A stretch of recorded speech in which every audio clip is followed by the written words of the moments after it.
Good day, everyone. I will be discussing today the cell and its basic structure. Now, you already learned what the cell is, and you knew the basic concept, the basic structures of a cell. So, this lecture video will serve as a review of these very important basic cell structure.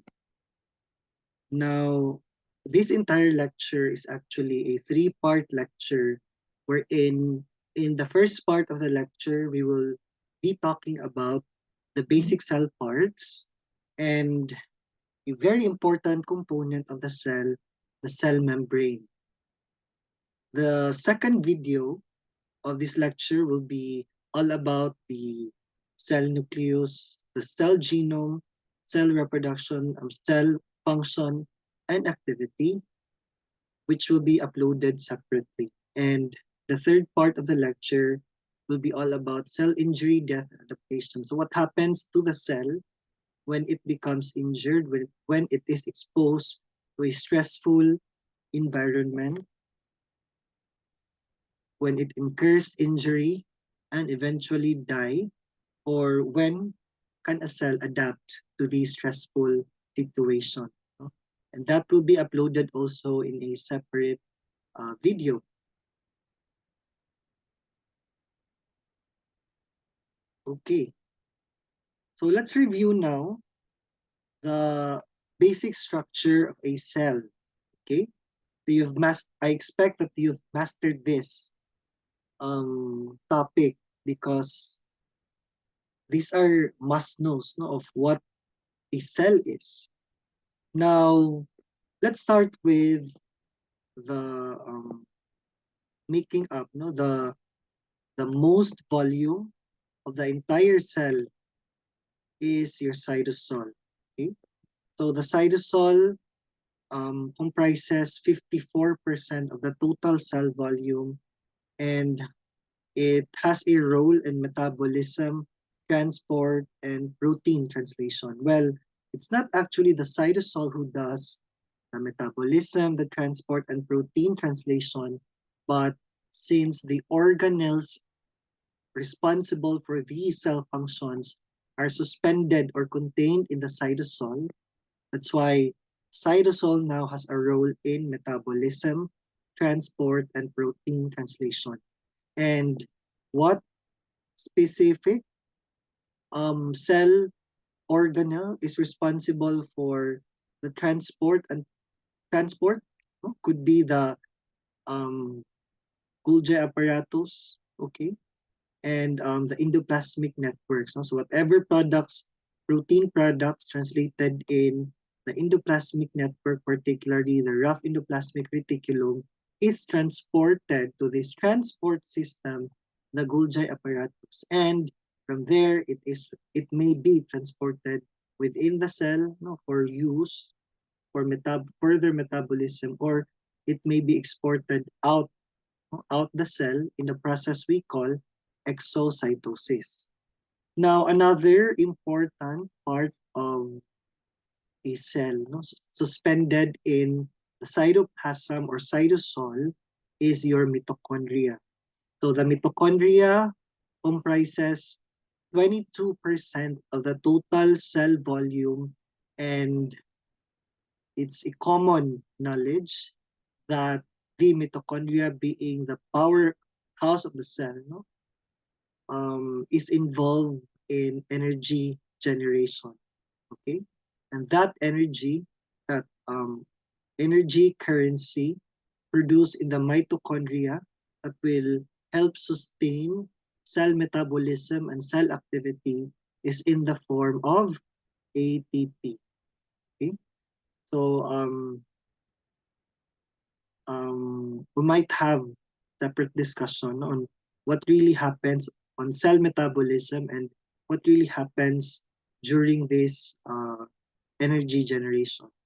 And aside from energy generation, the mitochondria also, okay, uh, has a function in apoptosis. Okay, so energy generation and apoptosis, and one cell, no, usually one human cell contains a lot of mitochondria, not just one. No?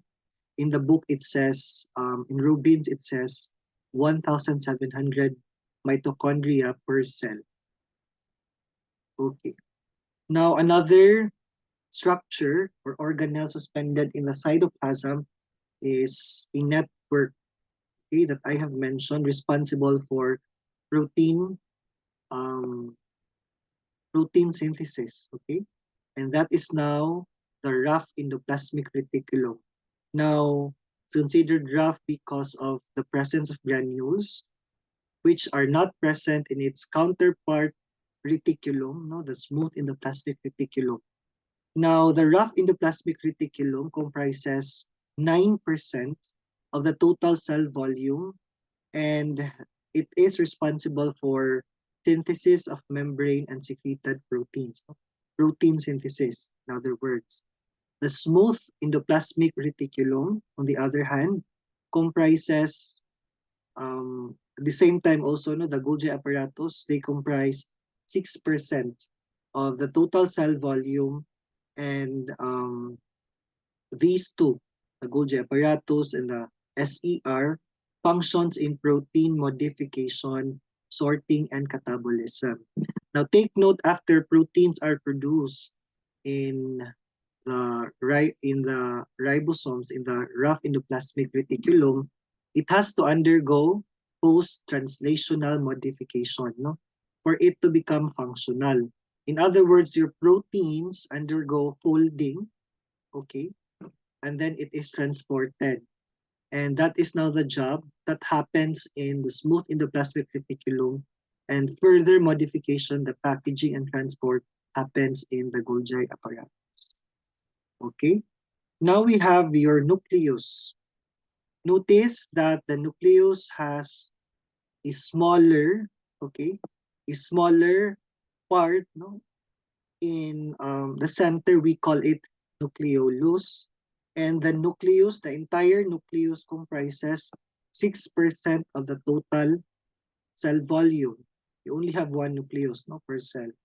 The nucleus, because it contains the genetic material, it has a main role in cell regulation, proliferation, and DNA transcription. Okay, the nucleus. And again, a review, nucleus containing the DNA material, the nucleolus contains the RNA material. Then we have your endosomes, okay, here. Your endosomes, comprising 1% of the total cell volume, and per cell has about 200 endosomes, is responsible for intracellular transport and export during ingestion of extracellular substances. Now, let me explain it simply.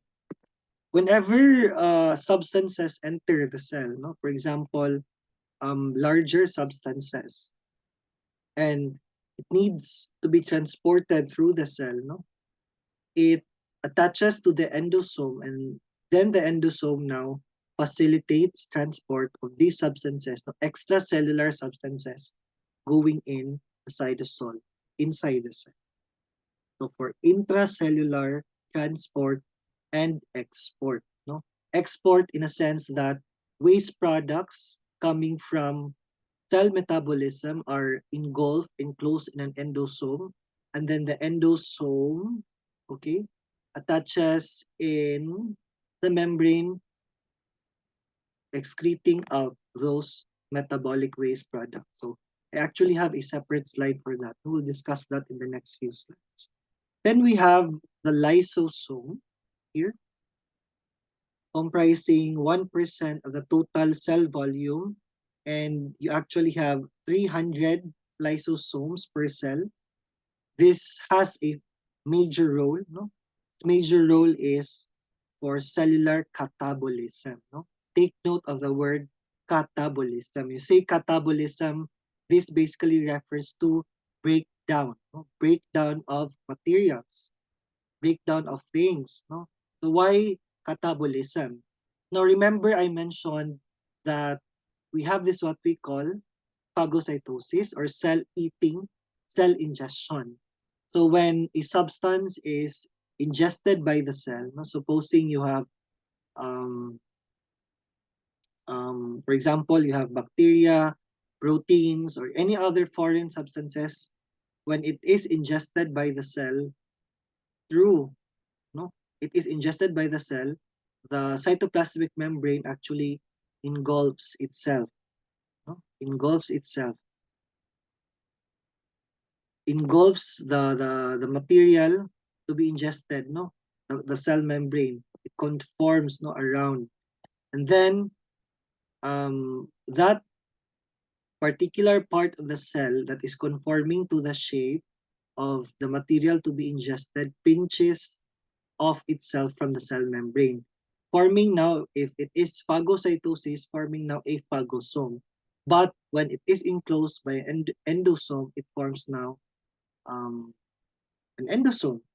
Now, the role now of your lysosomes, since it contains hydrolytic enzymes, it attaches itself to the endosome containing the ingested material, or the phagosome, okay, which contains now the ingested material, forming now a phagolysosome if it attaches to a phagosome, or forming now an endolysosome if it attaches to an endosome. Now, this attachment of the lysosome to the endosome or the phagosome causes it to break open and release its content, no, particularly these hydrolytic enzymes. Now, these hydrolytic enzymes are catabolic, no, in function because they degrade materials. Okay? They degrade material. That's why lysosomes are involved in cellular catabolism. Then we also have this what we call peroxisomes. No, peroxisomes comprising 1% of the total cell volume. So each cell has 400, no, peroxisome. It is usually involved in very long chain fatty acid metabolism. Fatty acid metabolism. Now, another function of your peroxisome, remember I mentioned in my previous lecture that a peroxisome, okay, contains enzymes, no, particularly catalase and peroxidase. And these enzymes are actually responsible for breaking down superoxide anions or free radicals which are harmful to the cell. So initially when superoxide, no, is contained in the peroxisome, what happens is that it's acted upon by the enzyme peroxidase forming hydrogen peroxide. Now, hydrogen peroxide is still harmful to the cell, and so it is acted upon by another enzyme contained in the peroxisome. We call it now catalase, forming two products, water and oxygen, which are not now harmful to the cell. Okay? So for metabolism, fatty acid metabolism, and for metabolism of free radicals, superoxide anions. Okay, now you knew that microtubules and centrioles are actually organelles which are responsible for um, cell scaffolding, no, forming cell scaffold. No, it maintains the size and the shape of the cell, no, and centrioles also, on the other hand, has its role in cell division, cell reproduction. Then we go now to the more complex um, part of the cell, the plasma membrane. Okay, so a closer look of a plasma membrane would actually look like this, no? Noting its composition. Now, this is actually very basic to you because we have been mentioning all over again that, no, I have been repeating this for a lot of times that the plasma membrane is actually a bilayer of phospholipids or a biphospholipid layer. Why bi? Because it has two layers of phospholipids, no, biphospholipid layer or bilayer of phospholipids. It has these two layers now are considered leaflets, are likened to a leaf, no, leaflets. So an outer leaflet with one layer of phospholipid and an inner leaflet with another layer, no, one layer of phospholipids. Now, aside from phospholipids, the entire cell membrane has associated cholesterol, okay, cholesterol on both faces and also has associated proteins, okay. The phospholipid distribution within the membrane is asymmetric. So asymmetric in a sense that the entire composition, no, distribution or arrangement of this phospholipid layer, biphospholipid layer, is actually not similarly distributed. No, doesn't have uniform distribution throughout the cell. That is because now some portions of the cell may contain, the membrane may contain cholesterol, may contain glycolipids and some other proteins and some other attachments. That's why this asymmetric configuration or phospholipid distribution, okay, is actually likened to a cellular raft, like a raft, RAFT. If you look at the representation here, another components of your plasma membrane are these what we call, so we have phosphatidylcholine, okay, which are only found in the outer leaflet, no, exposed to the outer environment. Then we also have your sphingomyelin, okay. Sphingomyelin are only found in the outer leaflet, not found inside. And same with phosphatidylcholine, exposed to the cellular environment. And to note, we have this what we call phosphatidylserine. Phosphatidylserine, okay? Are and together with phosphatidylethanolamine are actually um, substances attached to the leaflet inside. No, it's only found in the inner leaflet. And take note, these, no, particularly phosphatidylcholine, this phosphatidylcholine has a negative charge. Okay, negative charge. So again, for examination purposes, you have to remember which substances are attached on the outer leaflet, which substances are attached on the inner leaflet. So take note, cholesterol and phosphatidylinositol are found, okay, in both leaflets. So whereas your glycolipids only occur on the outer face or the outer leaflet because they contribute to the formation of extracellular glycocalyx. Okay? So as I've mentioned, the arrangement of these substances or membrane components are actually um, random, no? They're asymmetric, no? Non-random partitioning, and because each portion of the cell membrane contains different components, okay, different amount of these components, and so these domains, no, the entire thing are called a lipid raft. Okay, so I hope that's clear to you.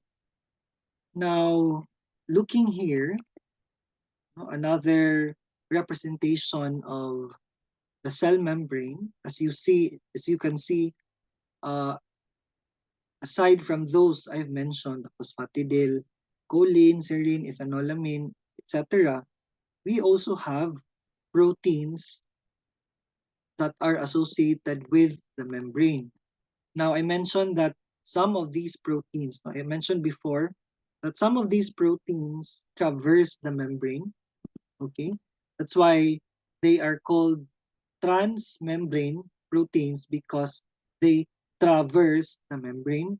also known as integral proteins because they are integrated within, no, all through the layers of the membrane.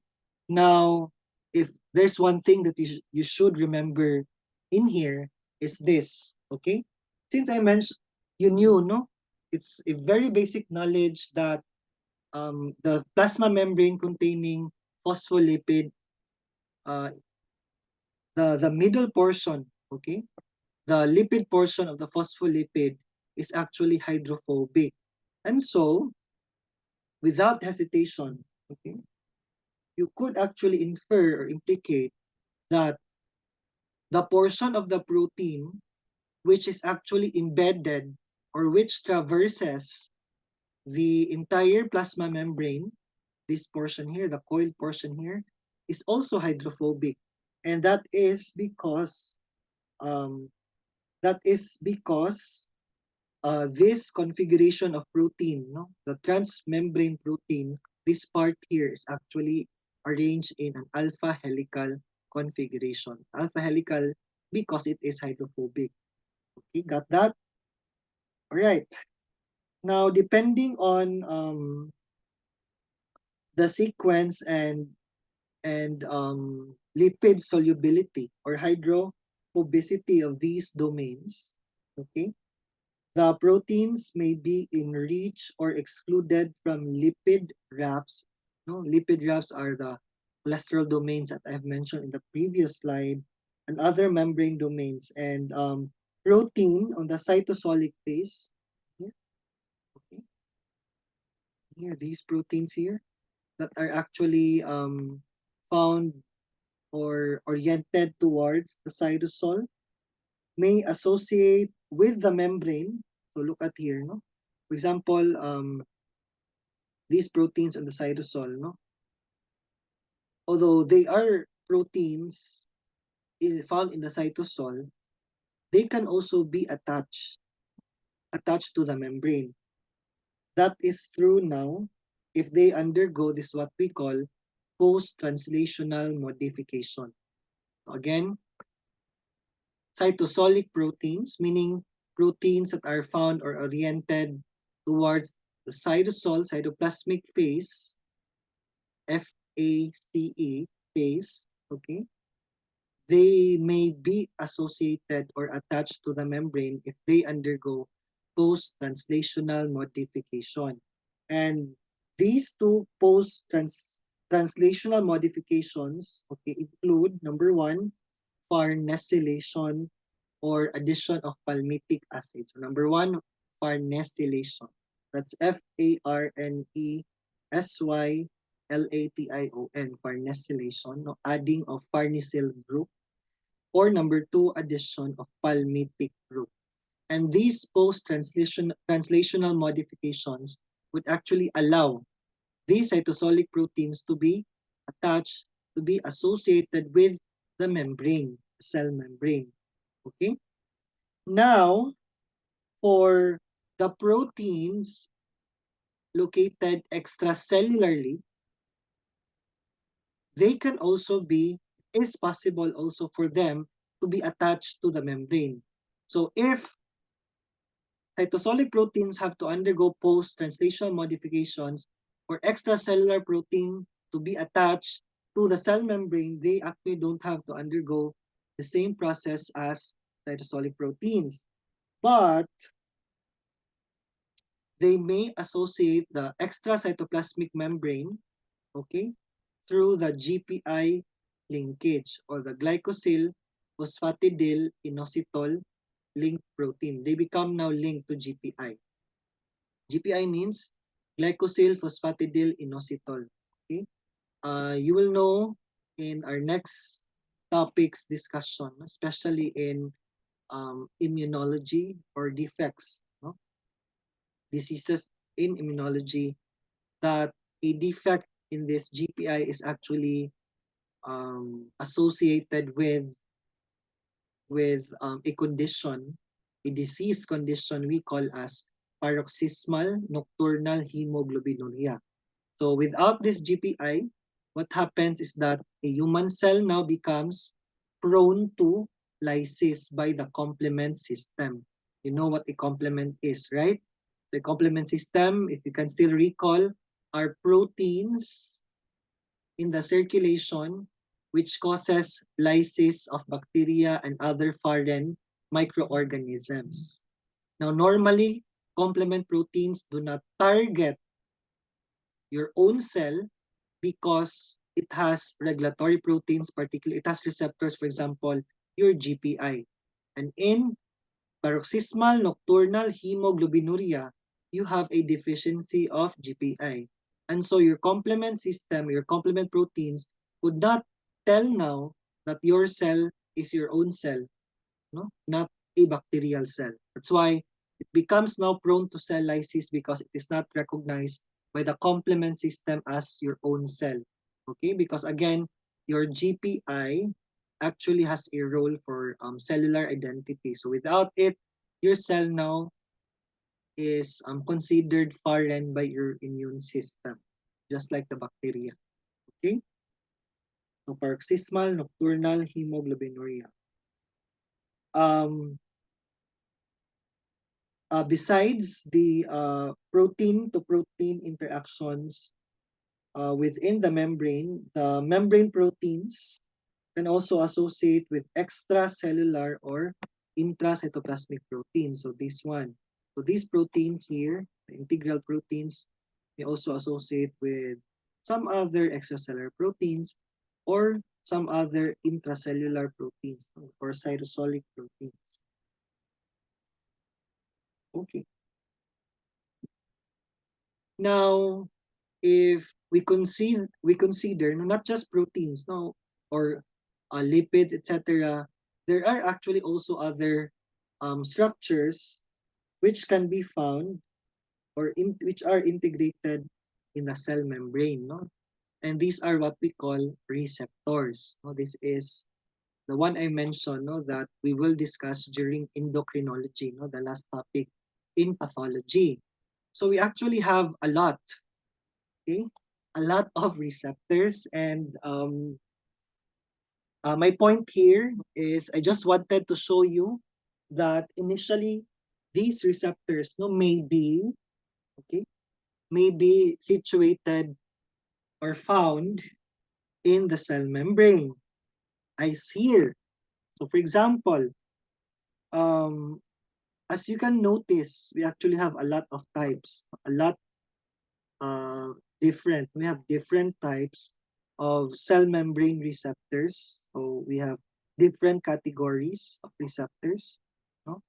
So this includes a receptor which uses a tyrosine kinase base. So, for example, a ligand is actually the substance which acts upon or binds to the receptor. No, we call it a ligand. For example, a hormone. So a hormone could not actually take effect unless it binds itself to a receptor in the cell. So anything that binds to the cell receptor are called ligand. Okay?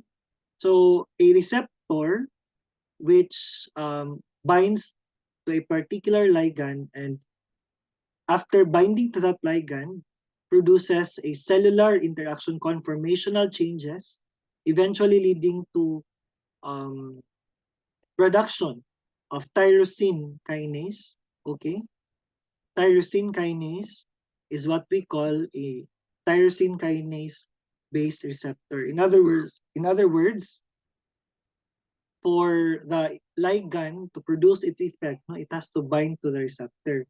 And binding of that ligand to the receptor, when it produces now or causes activation of tyrosine kinase, okay, the tyrosine kinase now will actually take effect, causing now the subsequent events which will lead to the cell action. Okay? I know it's kind of confusing for now, but what I want you to remember, we'll have a more detailed discussion on this no, in the next few lessons. But as of now, what I want you to remember is that we have different types of receptors, and each receptor binds when a ligand is bound to it, produces now second messenger.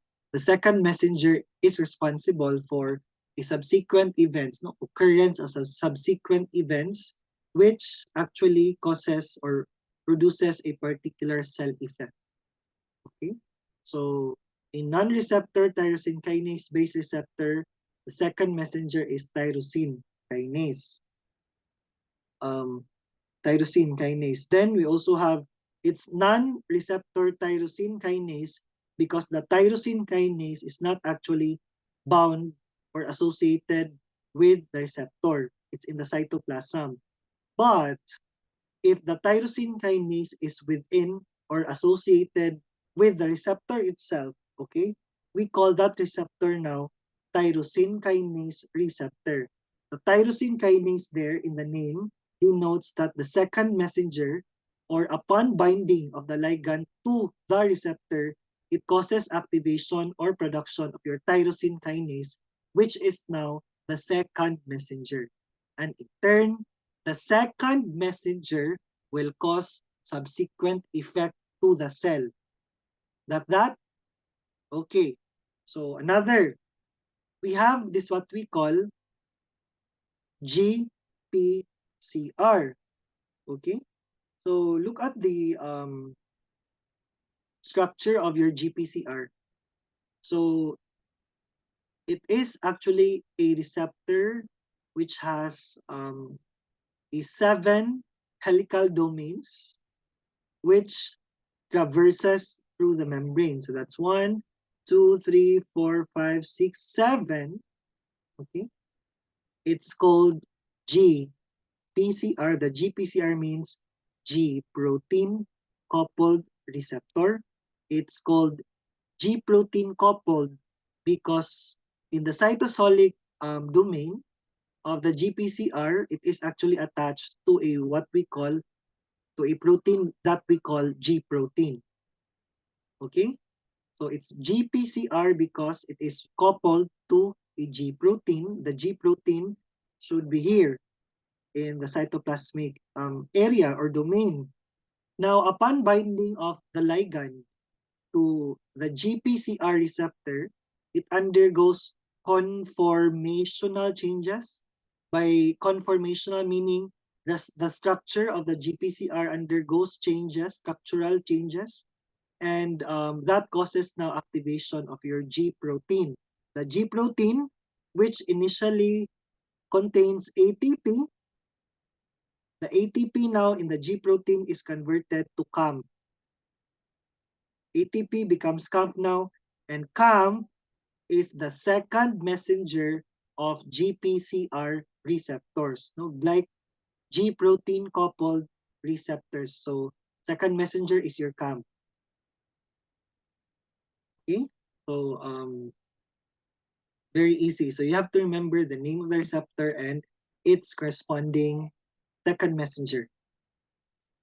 Then we also have receptors which are not found in the membrane.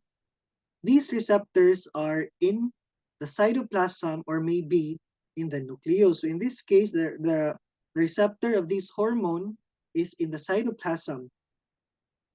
So what happens is for a hormone to actually attach itself or to bind itself to these receptors in the cytoplasm or in the nucleus, what basically happens is that the hormone, no, this hormone from the extracellular side environment, for it to bind to its receptor inside, it has to traverse or pass through the membrane. And mind you, that is, Doc, you mentioned that the membrane is actually selectively permeable, meaning it only allows passage of few of selected substances. Now that is possible for this hormone because remember, being a phospholipid layer, no, any hydrophobic substances are actually favored to pass through the membrane. In other words, my point here is that only hormones that are hydrophobic in nature could pass through this membrane and bind to these cytoplasmic receptors. So examples of these hormones are thyroid hormones and steroid hormones. Okay? So steroid hormones and thyroid hormones have their receptors not on the membrane but on the cytoplasm, plasmic side of the cell. Now from there, when it binds to its receptor in the cytoplasm, it forms now a hormone receptor complex. And this hormone receptor complex goes inside the nucleus, causing now changes of the transcription of the target gene. Okay, so this is actually a simpler explanation, no? But you will know in our next lessons that there's actually more to this. No? A lot of events will happen before it could actually pass through the nucleus. But for now, what I want to remember is that the second messenger here is the hormone receptor complex. Okay, take note of that. Hormone receptor complex. Then, okay, we have the notch.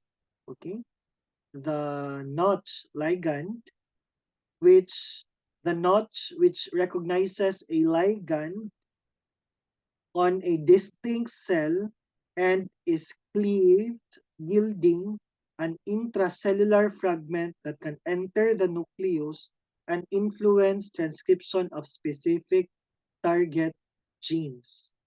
So a notch binds to a ligand, okay, to a ligand on a distinct cell, and this notch ligand is cleaved, yielding now an intracellular fragment.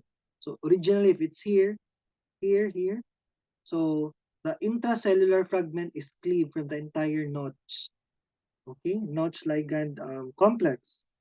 Now that intracellular fragment of the notch, no, the IC notch, intracellular fragment or intracellular notch goes now into the nucleus and targets transcription of a particular target gene.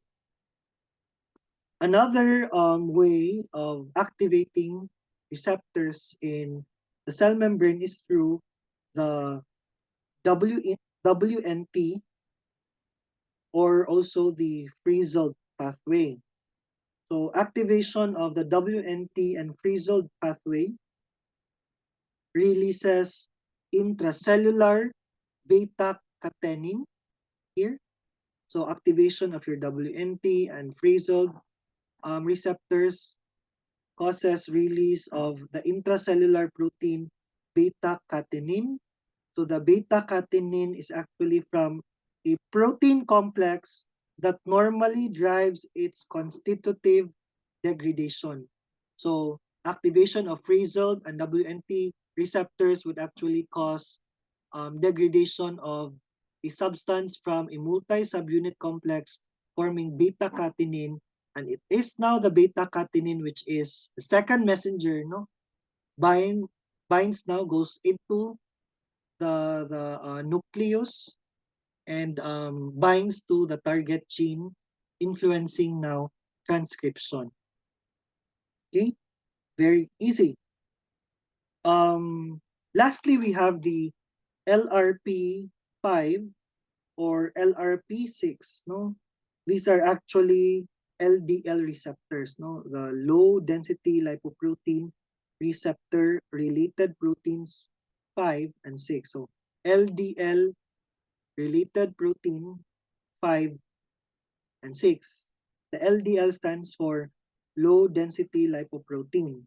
So these are more or less homologous to the Frizzled and the WNT signaling. More or less similar, no? So second messenger beta-catenin. Okay. Another very important things to note are processes. No, you already knew the different structures embedded in a cell membrane. And you've also learned already the different receptors, no, in the membrane. No? So aside from receptors, we also have integral proteins, okay? The endosomes, lysosomes, etc., which are also responsible for movement of substances from the external environment towards the internal environment of the cell. So the lipid bilayer, as I've mentioned, so supposing this is the membrane here and the cytoplasm and another part of the membrane, which is opposite to that part there, opposite to the entrance. No? So I've mentioned before that the lipid bilayer is relatively impermeable to all except for the smallest and the most hydrophobic molecules. Thus, the import or export of charged PC requires specific transmembrane transporter proteins. Okay? Since, again, I'd like to put emphasis, since the membrane is selectively permeable, we actually need help of some structures of the cell for substances from the outside to be transported to the inside. Okay? And that is now, okay, making possible internalization of proteins and some other substances, or externalization of waste products or residual undigested materials. Okay, now look at the different mechanisms on how these substances had its entry to the cell. Okay, now small charged solutes, small solutes, no? Charged meaning they're actually ions. So small charged solutes can move across the membrane using either channels or carriers, no? To note, when we talk about channels, this would actually cause transport of substances, no? It drives solute movement um, without, no, against any concentration gradient. But if the concentration gradient is actually against, no, there you need to move a substance from a lower concentration to higher concentration, meaning you have to, there's actually a concentration gradient now forming a gradient. You need energy, and that is now with the use of a carrier um, protein. Okay, carrier protein. So again, if you wanted to transport small substances without any consideration of concentration gradient, so it could be transported through channels. Okay, so example of this is water. Okay, and really small ions. But for substances requiring energy for transport because it has to undergo against a concentration gradient, we require now a carrier. Okay, the main difference of a carrier and channels is that carrier requires energy, channel does not. Another thing is that carrier proteins undergo conformational changes in order to transport the substance from the extracellular side to the intracellular side and vice versa. Okay? Then we also have this what we call endocytosis. And you learn that endocytosis is actually a process wherein a cell is taking up something. Okay, so I remember I told you that initially, if this is the substance now that is to be ingested by the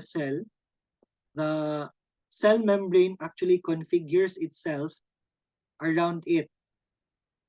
Remember, I mentioned that in the first few slides. Okay, and after this forming this configuration, what basically happens? Okay, I want you to look at the structure here, the green structure here.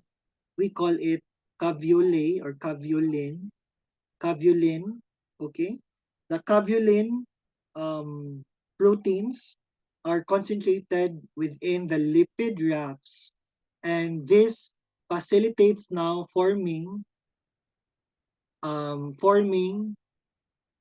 a more like a vacuole, okay? Vacuole now causing ingestion or helping in the ingestion or endocytosis of smaller substances. So it is considered receptor mediated when you use receptors. It is considered caveolin mediated or caveolin mediated if you are using caveolin to form now an endosome. Now, this vesicle, this eventually leads to formation of a vesicle, no? A vacuole, a vesicle. And the vesicle contains the ingested material. Okay. Now, I wanted to point out that there are actually differences that will happen along the way if you are using receptor-mediated endocytosis or caveolin-mediated, because since you have this, what we call, the concept here is what we call receptor saturation. That is, the number of substances mediated by receptors to be ingested are limited to the amount of receptors. In other words, you could not ingest substances which are receptor mediated more than the number of receptors you have in the cell membrane. That's why we term that principle now, the receptor-mediated endocytosis, as receptor saturation, meaning all receptors now has been bound to substances which needs to be ingested. Therefore, the substances which has to be ingested that needs to utilize receptor for ingestion or endocytosis has to wait until the receptors, the initial ingested receptors are actually replenished, no? Recycled back to the membrane. So I hope you're getting that point, no? Um, but, okay, it's actually different for caveolin, okay? Because caveolin actually is not like the receptors which undergoes recycling, okay?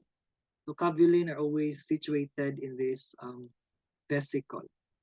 Then, I mentioned that after formation of a vesicle, no? In this case, since this is endocytosis, so it forms now an endosome.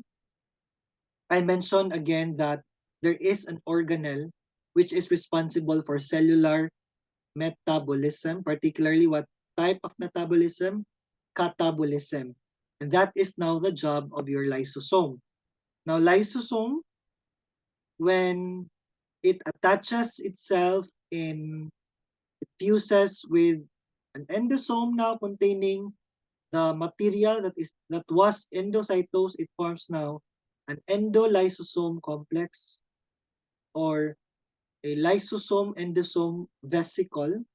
And when that happens, you expect the lysosome to empty its contents to that vesicle. Okay? So it releases its hydrolytic enzymes, causing now degradation or catabolism of substances which are actually um, endocytosed or ingested by the cell. Take note, ha? The receptors are recycled before the lysosome fuses with the endosome. Otherwise, it will also cause degradation of the receptors, and these receptors now could not be recycled. Okay? Now, if the substance to be ingested are really big, for example, a bacteria, a microorganism, it's actually different because instead of an endosome, a part of a membrane actually forms a vesicle to engulf, no, the entire microorganism, and we call it now phagosome. And again, I mentioned this already in the first few slides, that for this to be digested, it has to be exposed to the catabolic organelle of the cell, which is now your lysosome containing hydrolytic enzymes. Okay? When your lysosome now fuses with the phagosome, it produces now a complex we call phagolysosome. And since your lysosome empties its content to the phagolysosome now, it causes digestion or breakdown, killing of the microbes. Okay? And waste products from this killing or metabolism are actually extruded out the cell through a process of exocytosis. So the phagolysosome attaches itself to the membrane, no, to the opposite side. We also have this what we call transcytosis. A difference of transcytosis is that it allows transport of um, substances from one pole of the cell to the opposite. No, transcytosis. It just passes through. No, there's actually no metabolism going on. Then, since I mentioned that the lysosome actually plays a role in this transport or metabolism, let's look at a closer look, no, how this lysosome causes degradation or catabolism. So your lysosome actually plays important role in two events, no, cellular events, heterophagy and autophagy. When you say autophagy, auto meaning you are digesting your own cellular contents. The cell is digesting its own contents. When you say heterophagy, hetero means you are digesting or killing, breaking down substances which are not part of the cell. No, could be microbial microorganisms, no, microorganisms, extracellular proteins, and some other not proteins really, because proteins undergo degradation in the proteasome. Okay, but for lysosomes, no, let's focus on pathogens. No, for example, your microorganisms, microbes, no, not proteins. Although they are containing proteins, but proteins are best degraded. No, the usual site for protein degradation is in your proteasomes. Now, here, let's break down the sequence of events, no, what happens during the lysosomal catabolism that I have mentioned in the previous slide. Let's start with heterophagy. Okay? So again, remember the main differentiating points of heterophagy versus autophagy is that in heterophagy, you are actually digesting, catabolizing extracellular components, meaning these components that are phagocytosed are actually initially not found inside the cell or not part of the cellular structure. But in autophagy, you are actually digesting, you are degrading, okay? You are degrading, you are actually catabolizing your own organelles, own parts of that particular cell. So let's start with heterophagy. So what happens in heterophagy? So again, there is phagocytosis engulfing of the foreign material, forming now a vesicle we call phagolysosome. So the vesicle pinches itself off from the membrane, forming now a phagosome. So this is internalized now. Okay. Now, phagosome forms a complex with the organelle lysosome, forming a phagolysosome. So what happens is that as the lysosomes secretes its hydrolytic enzymes, the phagocytosed material now becomes digested, and undigested or waste products, now undigested material and waste product materials, are extruded out from the cell through exocytosis. Same goes with endosome. No? I've mentioned this already in the previous slide. Now, there's things are different when we talk about autophagy. Since remember, in autophagy, this is actually a natural cell process, no? This is actually a cellular function to get rid of something that are non-functional within the cell. So for example, you have senescent organs or organelles. So senescent organs or organelles are actually old cell parts which are non-functional anymore. Or for example, misfolded or degraded or denatured proteins. Now, your cell has to really cause these substances to be degraded because it will actually cause malfunctioning of the entire cell. And that is now through the process of autophagy. So what happens in autophagy is that supposing these are the cellular components, no, which you need to get rid of. So this is now enclosed by a membrane, by a vesicle, forming now an autophagosome. Now, um, formation of autophagosome, okay, actually makes use of this what we call LC3 proteins. So again, the LC3 proteins, the autophagosome membrane proteins that are enclosing these senescent organs or donation proteins are actually, again, remember they are derived from, where is the site of protein synthesis? In the endoplasmic reticulum, particularly the rough endoplasmic reticulum. Now, the presence of these proteins in the autophagosome, particularly your LC3 proteins, okay, LC3 proteins would actually are actually a marker that this autophagosome now contains substances which the cell must get rid of. And when your lysosomes now recognizes these markers on the surface of the autophagosome, it fuses itself with the autophagosome, forming now an autophagolysosome, causing now degradation of substances inside the cell. And so these substances now are extruded out from the cell through the process of exocytosis. Now, different events occur during protein degradation. Okay? So I mentioned before that protein degradation happens in the proteasome. So the main organelle responsible for that degradation is your proteasome. Now, cytosolic proteins are basically destined for turnover. That is, they become degraded eventually, especially when you these are exposed to stresses or there are mutations, no, happening or affecting these proteins. So here, look at the diagram. We have this what we call nascent peptide chains. These are newly produced peptide chains or proteins.